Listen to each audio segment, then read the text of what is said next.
She drops the ring to the floor. She says to herself, you've left before.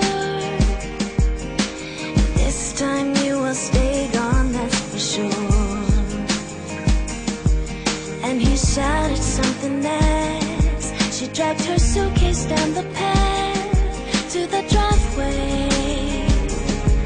She had never gone that far.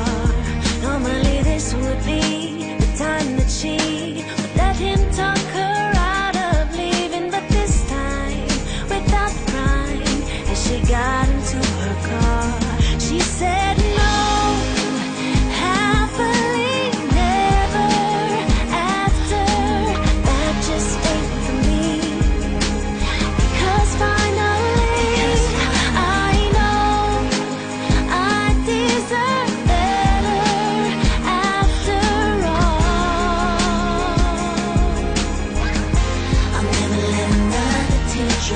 As she drove away, she starts to smile. Realized she hadn't for a while.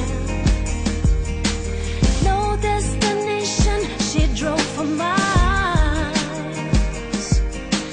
wondering why she stayed in such denial, laughing about the way he shouted something else. And dragged her suitcase down the path to the driveway. She had never gone that far. Normally this would be